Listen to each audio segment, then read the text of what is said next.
How do you deal with an underperforming team member? Oh my goodness, it's such a common situation. We hear this question quite often here at Tap the Potential. And as a matter of fact, just the other day, I had a message come in from a member of our Tap the Potential community. And by the way, if you're not in our Mighty Networks community at Tap the Potential, be sure to join because you can send in questions and share with me what you'd like to hear on the Profit by Design podcast. So you can join our community at tapthepotential.com/group. So this community member sent in the question, Dr. Sabrina, we have a team member who's been with us for a long time. They're not doing what we need them to do. We feel loyalty to this team member because they've been with us for a number of years and they've been critical to our growth. We've had repeated conversations. There are head nods and promises of improvement. But here we are, almost a year later, and we're still dealing with the same issues. That is incredibly frustrating. And it's very murky at that point what to do. So today on this episode, I want to walk you through some clear steps that will help you make a decision, a firm decision as to whether or not you should keep this team member or let them go. And if you do decide to keep them, how to coach that team member. So before we go there, I want to make sure you're aware that we have a new workshop coming up at Tap the Potential, Unlocking Profit Potential, the Power of A Players and How to Attract Them for 10x Growth. That is happening Thursday, November 16th, 1 to 2:30 Central. Mark your calendar, plan to be there with us live. It'll be interactive. You get to ask me questions about how the material relates in your business and your situation. The registration link is tapthepotential.com/workshop. There is no charge to attend. This is us being a gift from our gifts here to help you at Tap the Potential. So as we dive into this topic, I want to talk to you about the cost of underperformance on your team. When we are in small business, our margins are very thin. We have a lot of variables that impact our profitability. Payroll is one of our biggest expenses. We simply cannot afford to keep underperforming team members on our team. It will undermine our profitability. And the research shows that disengaged, underperforming team members show up 5 days a week, but you're lucky if you get 2 full days of work out of them. And when someone is just clearly not meeting expectations, it's costing you thousands of dollars in your business. So that's the monetary cost. There's another cost, though, that we don't pay enough attention to, and that is what is the impact of keeping that team member around? How is that impacting your A players, right? Well, I'll tell you something. It's bringing down morale. They are losing confidence in your leadership. It's not good to keep underperforming team members around. And oftentimes the A players are carrying extra burden because they're picking up the slack for the underperforming team member. So one of the best ways to suss out underperforming team members is for you to be doing regular one-to-ones with all of your team members, so that they have an opportunity to talk to you about challenges that they're experiencing and getting their work done and what undermines their performance. And you'll start to notice when you have an underperforming team member, you'll start to notice a pattern that team member's name comes up in these one-to-ones a lot by multiple team members. And that's how you know, like, whoa, we've really got an issue here that needs to be paid attention to. But before that, if you have done a good job of identifying expectations for this team member and they're supposed to be having one-to-ones with you and reporting in on those expectations, you'll identify this long before it becomes a problem that impacts other team members. So what I'm teaching you today is actually going to help you it's going to help you with this current problem, but it's also going to help you get in front of the problem and prevent it in the future, which is the best thing, right? Because we always feel in these small businesses like we're running around playing the whack-a-mole game, putting out one fire after another. So at Tap the Potential, we love teaching you strategies that prevent the fires. so that you can just settle down and enjoy running your business and have a lot more ease. So, this strategy that I'm teaching you today is going to help you on all fronts here. So, the very first thing that you need to do is to identify clear expectations for performance for this team member and document those. Then communicate those to the team member. Make sure the team member understands. So, yes, nods and all of that, like has been going on in this particular scenario that I shared with you at the beginning. When the team member nods and says, "Yes, I understand. I need to make these changes." There's a follow-up question to that, and that is, how will I know? So what are you gonna do, and how will I know you've made those changes?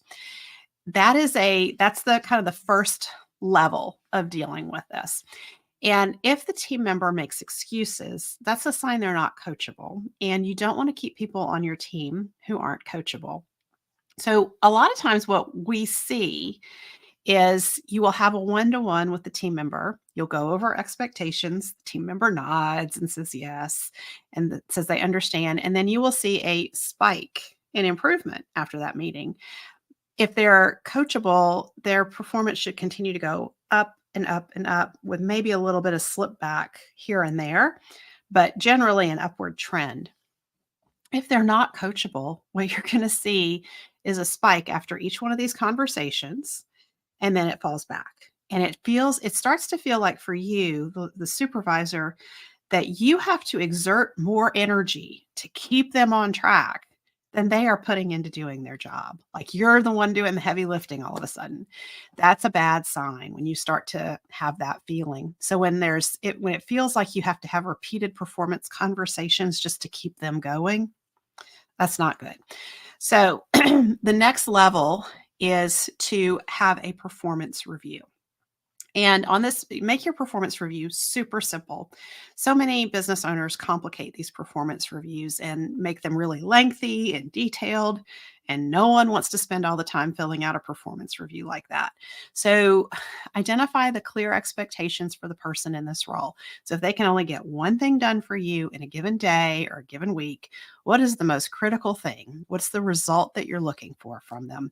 And then what are the daily and weekly actions that they need to take that get them to that result? So that's the expectations. That's what goes on the performance review. And then you create a 1 to 3 rating. 1 means not meeting expectations, 2 is meeting expectations, 3 is exceeding expectations.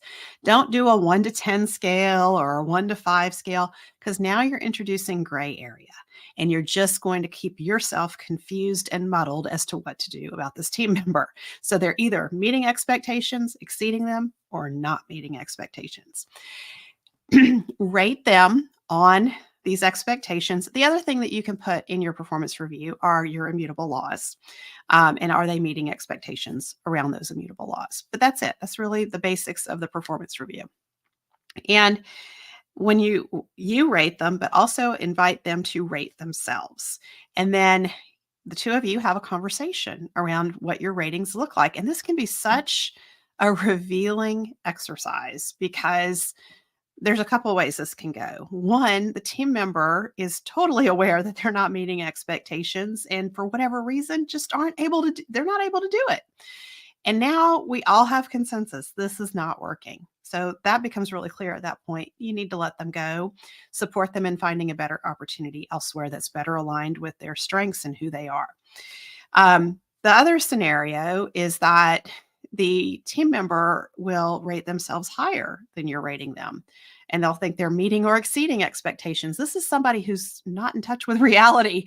They're not connecting the dots after all these conversations that you've already had with them about not meeting expectations. And this is one more conversation to just point out, wow, we have a big discrepancy here in how I see your performance and how you see your performance. What do you make of this? Put the imaginary duct tape over your mouth and see what they have to say. Maybe they had different ideas about the expectations than what you have. Maybe your expectations aren't as clear as you thought they were. So clarify them and then rate them on these clarified expectations and make sure they understand. And then at this point, you want to create a performance improvement plan with them. So you want to identify 3 things that they're going to work on improving in the next 4 to 6 weeks, not 3 months, not 6 months, not a year from now, 4 to 6 weeks, and make it really clear with them. These are the things that you need to work on for improvement. I want you to focus on these. You will have ongoing weekly one-to-ones where they are coming to you and reporting to you on their progress on their performance improvement plan, and they need to bring in tangible evidence of their improvement. It's not up to you to go track down their improvement or track them down for these conversations. They are going to have these meetings with you. They're going to show up and they're going to bring forth in every meeting what they have done to work on this improvement. And you'll know in several weeks' time, if it's been 3 weeks and each time they're coming in and they still haven't made progress, don't drag this out. Let them go. There's not anything that's going to happen in weeks 4 to 6 that hasn't happened in weeks 1 to 3 when they have a performance improvement plan in place. You may see, hopefully, the best outcome here is that they are making slow and steady progress and improving from week to week. And they're benefiting from the individual attention with you and the support to help them problem solve the different things that are getting in their way with their performance. And so now you've opened up a communication channel, and hopefully, this is somebody that will continue to improve. So you'll know if you see that steady improvement over 6 weeks, you'll feel a lot more confident that, yes, you should go ahead and keep this team member on. Now, one of the things that I've seen happen in growing businesses is that we have team members who are A players for us when we are at a certain level of business. And then as the business grows and more systems are needed and there's more complexity involved, those people who were A players at that previous level of business are not performing well in this other environment where there's more systems, more structure, and more team who are impacted by whatever they're doing or not doing. And so recognize that as our businesses grow, we will not always have team members who've been with us for years. They may not be along for the ride with us. And it's okay to let them go. It's really healthy to have conversations with them about, is this still a good fit for you? And are your strengths aligned with what's needed of you in the role as it is right now? And to acknowledge, hey, 3 years ago, you helped us in all these different ways. But right now, where we are and where we're headed, your strengths don't seem to be aligned here. And then you're supporting them in identifying other opportunities. You're going to give them a recommendation and a reference and help them find a job elsewhere that's better aligned with who they are. So when you do this, when you make these clear and decisive actions, you are setting your team up for success. Your A players will see this and they will appreciate that they are no longer having to carry the weight of an underperforming team member. And even if it may be hard to let someone go because it means everybody else is going to have to do more work until that person can be replaced, usually what happens is your A players will breathe a sigh of relief. They actually feel less stressed because they're not having to do the extra work of a team member and who wasn't performing, and they'll recognize, hey, this is a temporary situation. I'm taking on this extra work, but it's going to be okay. And so this actually helps you retain your A players because they recognize you have high standards. They appreciate that.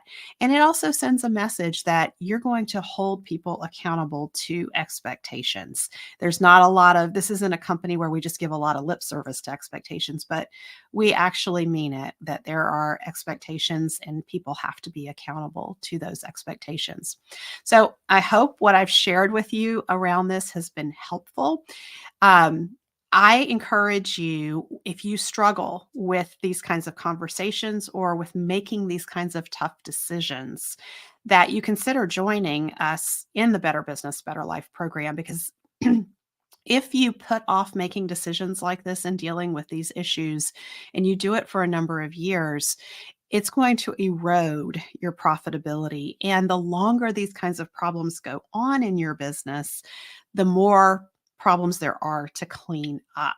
So I did an episode a couple months back on how our personality, our strengths and our Achilles heels can set us up for success in many ways in business, but our Achilles heels can undermine us repeatedly.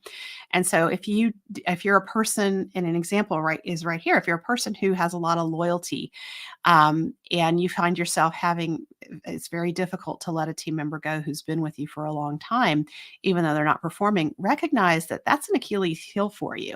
An Achilles heel. It's an Achilles heels for you. I'm having trouble saying that. It recognize that it's an Achilles heel for you, and that it's having an impact in multiple areas of the business. And get some help, get some support with that. Come into our Better Business, Better Life program. You can head on over to tapthepotential.com and read about the program and sign up to have a conversation with Caitlin Beaver, our success team lead. And she will support you in making a decision as to whether or not the Better Business, Better Life program is right for you. So, in closing, just a reminder, we have our free workshop coming up on November 16th, Unlocking Profit Potential, the Power of A Players, and How to Attract Them for 10x Growth at tapthepotential.com/workshop. I hope to see you there. Bye for now.